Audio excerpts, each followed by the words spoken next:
So, hi everyone, good day. My name is JBMIM from BSHM3B. So, for today's video, I'm going to tackle the history of India and also the dishes. So, here we go. So, history of India.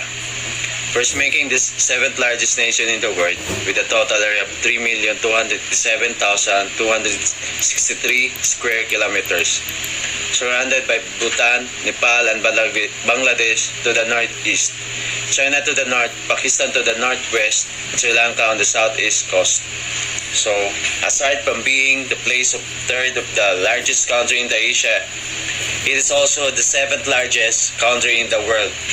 The first is Russia, second is China, the third is India in the South Asian. So, Indian cuisine history. Indian cuisine dates back over 5,000 years. Each region has its own traditions, religions, and cultures that influence its food. Hindus tend to be vegetarian and Muslims tend to have meat dishes. Although pork is forbidden, Indian food has been influenced by Mongolian, Persian, and Chinese cuisine. Most of the people in India is Muslim. We all know pork is forbidden for them. That's why they usually eat vegetable. They eat meat, but usually like beef meat and chicken meat. They're considered as a vegetarian people. What's for dinner tonight? Cumin, coriander, and cardamom, mustard, mango powder, ginger, asafoetida, fenugreek, and chilies. And there's turmeric, and then there's turmeric, tamarind, and saffron, curry leaf, coconut milk, and kiwara water, almonds, cashews, and pistachios, and those are just the seasoning. So as I mentioned, as you can see, it's just like a seasoning that's usually added if they make meal for their dinner. So the fourth paragraph, only one place of the map incorporates this riot of sensory stimulation in its meals. India, in fact, intensive use of the spices, all ground roasted and stirred marks an unifying characteristic of an otherwise highly diverse cuisine. Characterizing Indian foods is a bit describing European cuisine all of it once. So Indian cuisine usually it's added spice, herbs, and seasoning just like European cuisine or European type. Most in Indian cuisine related in similar uses of spice and the use as greater variety of vegetable than many of other cuisine. Religious restriction, whether geography and impact of foreigners have been affected eating habits of Indian. For example, Brahmins, one of the highest order of caste, are strict vegetarians usually, but in the coastal states of West Bengal and Kerala, they consume a lot of fish. South Indians, generally speaking, have been orthodox in their taste, probably because eating meat when it is not all year round can be difficult. In the north, the weather varies from the scorching heat to the nail-beating cold with a sprinkle of showers in between. So, the food here is quite rich and heavy. Also, the Mughal influence has resulted in the meat eating habits among many North Indians. Also, a variety of flours are used to make different types of breads like chapatis, rotis, polkas, puris, and naan. So, pero as I mentioned, nagadepende pa rin ang klima pala sa lugar and lifestyle na pagkain nila is different. Kahit sabihin natin most of them are vegetarian, pero meron pa rin banda kumakain sila heavy foods, yung iba naga-consume and eat sila fish, yung iba gumagawa sila ng bread. So nakadepende pa rin sa lugar. Kahit sabihin natin strict implemented na vegetarian, pero meron pa rin kumakain ng ibang food pero di pork. In the arid areas of Rajasthan and Gujarat, a great variety of dals and preserves are used. Substitutes substitute the lack of fresh vegetable and fruits that's called charge. Tamilian food uses a lot of tamarind to impact sourness to a dish, whereas Andhra food can be really chili hot. It is believed that a hot and spicy curry may be one of the best ways to combat the flu virus. From ancient times, Indian food has been on principle divided into the Sattvic and Rajasic kinds. The former was the food of the higher castes like the Brahmins and was supposed to be more inclined toward spirituality and health. It included vegetable and fruits, but not onions, garlic, roots vegetables, and mushroom. The liberal Rajasic food allowed eating just about anything under the sun except the beef. The royal kings like the Rajputs, whose main requirements were strength and power, eat this food. Just as Japanese sushi release on the freshness of the meat and Chinese food release on the various sauces to impact the rat flavor and taste. Indian food release on the spices in which is cooked. Spices have been always Indian's prime commodity. It is this own powder in exact pinches into the dish in front of him or here. A foreigner can discover the many differences in food of various regions only after landing in India. As most of Indian most available abroad is the North Indian and the Pakistani type. The variation in Indian food from religion to religion can be quite staggering.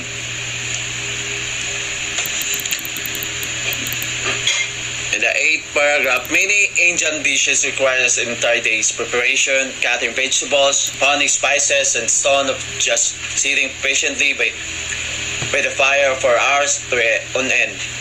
On the other hand, there are simple dishes which are ideal for everyday eating. So usually, pag Indian cuisine, they consume the whole day by just cutting the vegetable, pero simple preparation lang. Simple preparation lang naman, unlike pang araw-araw na pagkain lang. Eating from a thali, a metal plate or a banana leaf, is quite common in part of India. Both of the North India and South India thali contain small bowls arranged inside the rim and the plate or leaf, each filled with a different sort of spicy vegetarian food, cured and sweet. At the center of the thali, you will find a heap of rice, some fresh wheat bread rolled into small circular shapes and deep fried in hot oil, or chapatis. Wheat bread rolled out into large circular shapes and swallow fried over a hot tava. Indians wash their hands immediately before eating a meal, as it is believed that food tastes better when eaten with one's hands. So, kahit gaano pa kasarap ang dishes Indian prepared to eat with hands, masarap naman talaga kumain using hands, di ba? Di ba guys, mas prefer natin yung magkain tayo magkamay, lalo na pag paborito natin yung food. So parang naging traditional na nila nito, pero nakikita ko din ito usually sa TikTok na parang yung pagkain nilalagay sa dahon ng saging para doon ibigay yung mga pagkain, doon sila nagkakain. Kumbaga, kung sa Cebu pa tawag ito pungko-pungko, pero similarized para sa kagaya sa kanila. Pan is served of digestive after some meals. The dark green leaf of the betel pepper plant is smeared in a little bit lime wrapped around a combination of spices like crushed betel nuts, cardamom, aniseed, sugar, and grated coconut. It is an astringent and believed to help in clearing the system. Mumbai is known to be a good place of connoisseurs of pan. An everyday meal of Punjabi farmer would be centered around bread, cornbread, and greens Buttermilk lassi. Buttermilk is whipped yogurt and can be had sweetened or with salt. This is usually very thick. Wet is the staple food here. Shredded vegetable mix with spices stuffed into dough, which is then rolled and roasted to make the delicious stuffed paratas. Some Punjabis also eat meat dishes and Indian cottage cheese called paneer. Pilaus garnished with fried onions and roasted nuts like cashew and topped with silver leaf and rose petals. Another specialty from this region is pyoya, a kind of thick cream mainly used in the preparation of sweet tandoori food, favorite with many foreigners with Punjab. Various meats of marinated with spices, ginger and garlic pastes and curd of roasted over a fermented clay pot tandoor with a wood fire burning underneath. The special wet bread cooked over the tandoor called naan. It's a beautiful rich valley. Cars near all dishes are built around the main course of rice. A thick leafed green leafy vegetable called hap grows in abundance here and it's rice. A thick-leaved green leafy vegetable grows in abundance here and is used to make the delicious sag. The boat-dwelling people use the lotus roots as a substitute for meat. More mushroom called gachi are harvested and consumed around summertime. The tea drunk in Kashmir is not orange pekoe or twining but a spice-scented green tea called kahaba, which is poured from a large metal kettle called samovar. Fresh fish found in the many lakes and streams here are also consumed with relish. Lamb or poultry are cooked in the Mughlai style. The Kashmiri equivalent of the thali is the 36-course meal called the Wazwan. Bengalis eat a lot of fish. One of the delicacies called dahilas is spices and wrapped into pumpkin leaf and cooked. Another usually ingredient used in Bengali cooking in the bamboo shoot. Milk sweets from these regions like rongola, sandish, cham-cham are world famous in the south of India. Rice is eaten for breakfast, lunch and dinner. Raw rice, parboiled rice, basmati rice are some the different types of rice eaten here. Parboiled is the raw rice treated through a process wherein the ingredients and aroma of husk and forced into rice. Steamed rice dumplings of breakfast. A dosa is stapled spice, potatoes, vegetable of their mince, lamb, corn is a must in the most dishes here. Tender coconut water in drunk for its cooling effect, now available in most supermarkets in cartons. On the system, the chinitad dishes from Tamil Nadu consist of a lat meat and poultry cooked in tamarind and roasted spices. Most Andhra food tends to be quiet, hot and spicy. Eating a banana or yogurt after such meal can quench the fires raging within the system.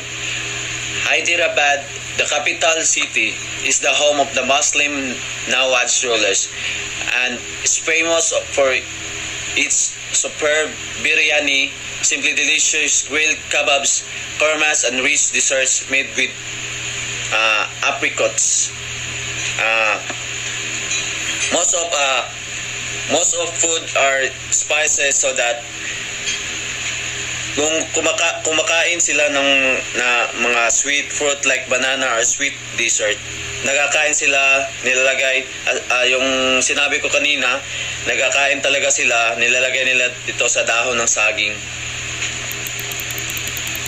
In Mumbai, the food is The food is a happy combination of the north-south, both rice and wet rice included in their diets. A lot of fish is available along the long coastline, and the Bombay prawn and prawn fret preparation are delicious. Further down south along the coast in Goa, or Portuguese influence is evident in dishes like the sweet and sour vindaloo, dak, bofad, soportel, and egg mulay. Sa lugar ng Bombay, abundant sila sa isda, ang mga dishes nila dito ay masarap din. In Kerala, lamb stew and appams, Malabar fried prawns, and idlis, fish mulay, and desai, rice puto, and sweetened coconut milk are many combination eaten of breakfast. Puto is glutinous rice powder steamed like pudding in a bamboo shoot. So, Kerala naman, parang creativity ang mga foods nila. Parang piniprepare nila like dito sa Pinas, parang kakanin.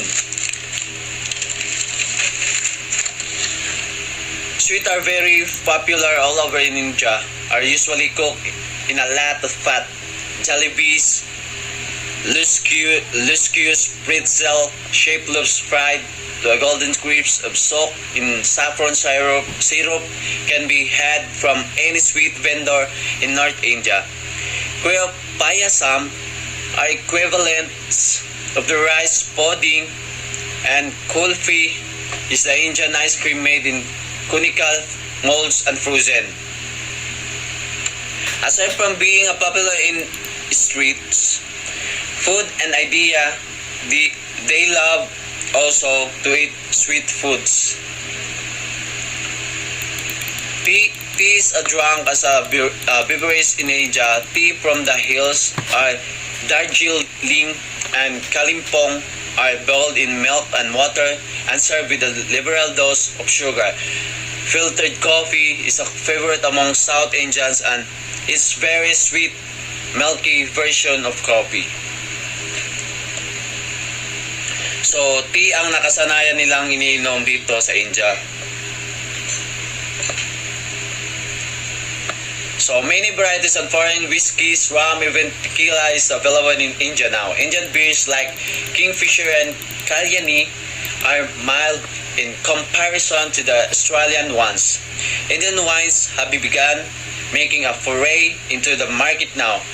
Grover vineyards have a good red and decent pink.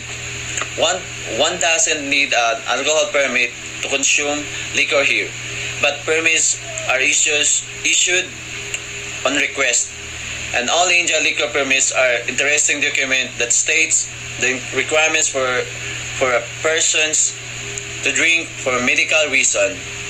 Prohibition has been imposed in the some state like Gujarat, Andhra Pradesh, and Haryana. Among the local spirits available here in the famous Feni from Goa, concocted from cashew and coconut, an ideal beach drink.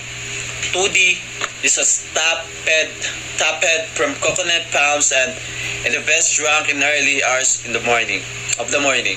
Tar is a deadly drink made from cane, orange, or pineapple. This can make you stink to glory and is famous of its killing capabilities. Most of the spices used in Indian food have been used for the medicinal properties in addition to the flavor and taste they impart. Ginger is believed to have originated in India as introduced to China over 3,000 years ago. In India, a knob of fresh ginger added to tea is believed to relieve sore throats and head colds. Not to mention its aphrodisiacal properties. Turmeric is a splendid against skin disease, and need leaves are used to guard against smallpox. So, here we go, the famous dishes in India. So, I'll choose 3 places in India, of course. Kasali and New Delhi, which is the capital city of India. But first, I will tackle the place of the Agra, then New Delhi and Mumbai, and mga favorite dishes nila dito, guys. So here we go. So Agra city is Uttar Pradesh state, northern India. It lies in the Indo-Gangetic plain on the Yamuna-Jumna River, about 125 miles, 200 kilometers southeast of New Delhi or of Delhi.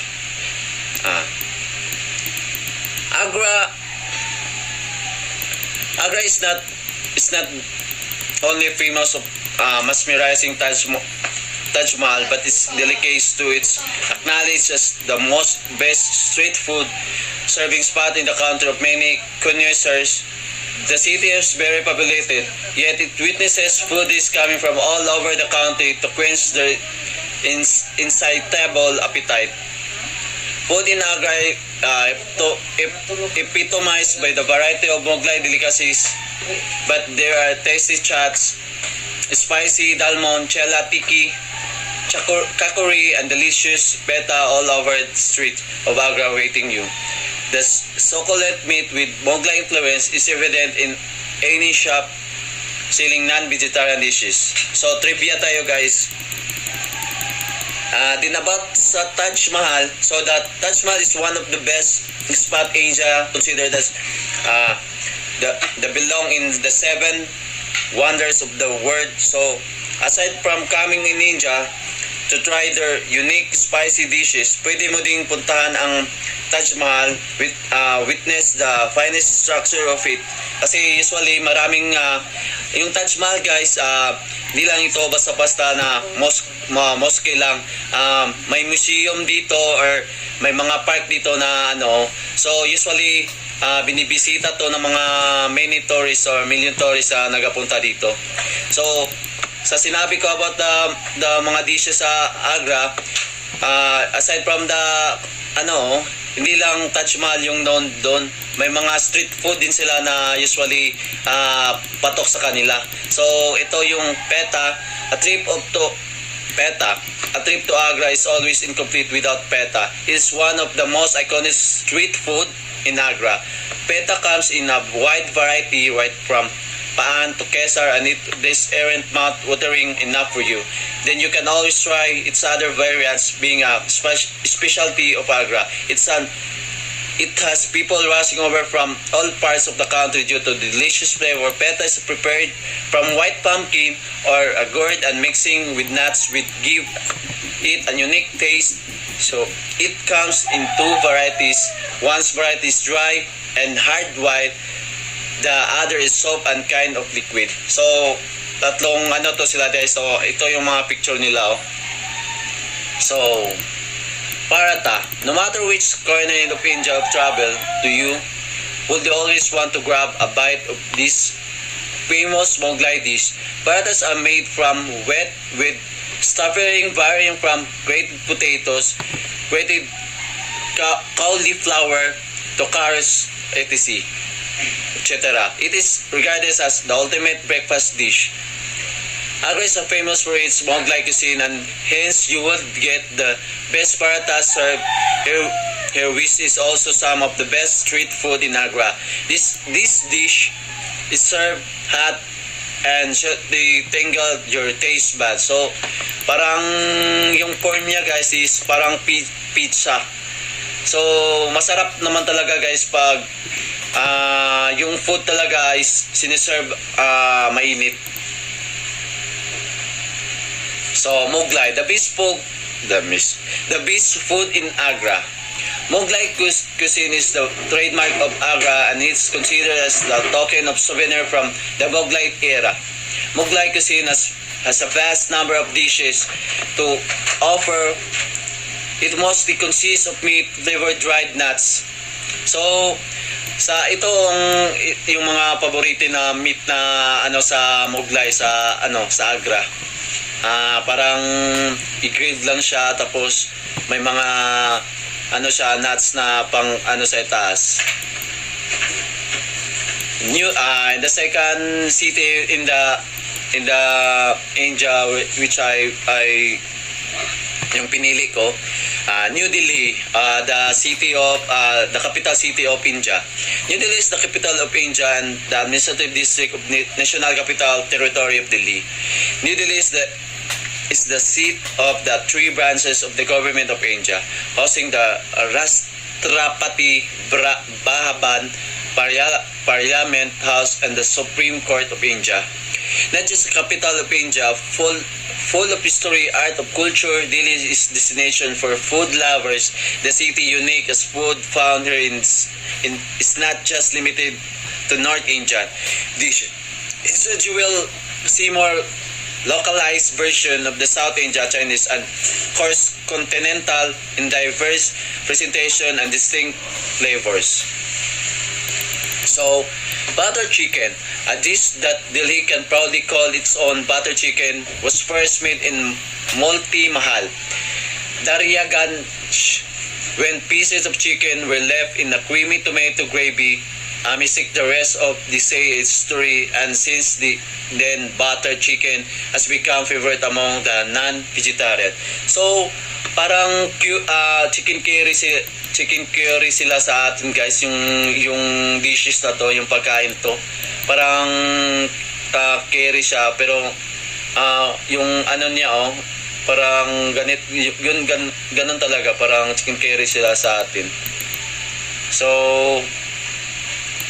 whether it can be the crispy Raj chat, whether it can be the crispy Raj Chachuri Papri chat top is cured of the mouth watering Golgappas, Belpuri, Sepuri, or any other kind. In one word, of the finite varieties, this anytime snack is found as a place on the streets of Delhi and the heart of travelers. So, ito yung isa sa mga snack na makikita natin doon sa sa New Delhi. Ito yung mga snack na parang ice cream siya or ano ba to? Parang basta snack pang snack siya guys. Pero yung form niya parang ice cream talaga. So momos, the third is momos. From the street of Delhi to its high-end restaurant, momos are a special kind of South Asian dumpling which are must-have in Delhi that best taste with a typical red spicy chutney. So, parang mapapansin nyo dito guys, para siyang yung tawag dito sa natin na yung ano niya parang tawag dito, pero yung niya, yung smooth lang to siya guys, parang siomai yung bali yung niya, pero may dito, tawag dito yung form niya, spicy to siya. So Mumbai, formerly called Mumbai, is a densely populated city in India West Coast, a financial center of India's largest city. The Mumbai Harbour waterfront is an iconic gateway of India's Stone Arch. Built by British Raj in 1924 offshore nearby, Lipantay land holds ancient caves temple dedicated in the south end of God Shiva. The city also famous as the heart of Bollywood film industry. Mumbai is a cosmopolitan city known for its many lip-smacking dishes, being vegetarian or non-vegetarian. The dishes Mumbai boast of rich taste, fairynesses. The impressive flavor of the cuisine Mumbai covers a large assortment of interesting, authentic dishes and tasty seafood dishes. Mumbai city is the dreams. It's truly a magical place for not just aspirers but for foodies also. Its cultural diversity is what attract people, which can totally seen in the culinary richness the city offers, whether it's Muslim, Gurajati, South Indian, Parsi, and Maharashtrian. There are a number of dishes to eat in Mumbai. With countless flavor colors of pictures, one can easily taste the true flavors of Mumbai. Best dishes without even worrying about the package, so that take a look the dishes that inspired you to come in India. A Korean toast. A curry is usually prepared from scrambled egg mixed with onions, tomatoes, red chili powder, and green chilies topped with fresh coriander. Even raw mangoes can be used in seasons as an ingredients with milk, jeera, cumin powder, curry leaves, and ginger garlic paste. The dish is considered among great Parsi breakfast dishes and very family as its own way of preparing this meal. Bantata ba? If you are not a Mumbaiker, this is something which should not be skipped whether it's for breakfast, lunch, or tea time. Batata bada can go with anything. It is made from mashed boiled potatoes mixed with green chilies, lime juice, turmeric, ginger, garlic, and coriander leaves, which are then dipped in a besan, gram flour, butter, and finally fried. It's usually dishes up with green chutney or fried green chilies. So, parang ano lang siya guys, oh. Parang yung bread lang tapos may ano lang. Ordinary pero masarap yan guys. The Bombay sandwich. The Bombay sandwich is a mixture of the most unlikely ingredients prepared from butter white bread. Its ingredients include then slices of tomatoes, cucumber, beetroots, onion, rings, boiled potatoes, and mint chutney, giving you the most refreshing tangy taste. It is something which can be found in every cafe street side of Mumbai. It is toasted version which can release steam visible inside, which give you totally different flavor. So kahit saan sa ano guys, sa cafe street side ng Mumbai, ito talaga yung known na kinakain nila. So aside from the Taj Mahal trivia, ito guys yung isa sa pinaka known talaga, yung kumbaga the king of all street food in India is called samosa. It's must have in every day of the year. Soft, fluffy, and easy to stop. North Indian cultures are made to delight us. Usually guys, nakikita ko to sa TikTok. Parang inano to nila sa TikTok. Ito talaga. May saging tapos ano, ito talaga yung isa sa ano talaga dun na best street food talaga sa India. So I hope may natutunan kayo. So for that, thank you for listening. By the way, I am J-Boy M.I.M., your reporter for today. Thank you ma'am, thank you classmates. That's all, thank you.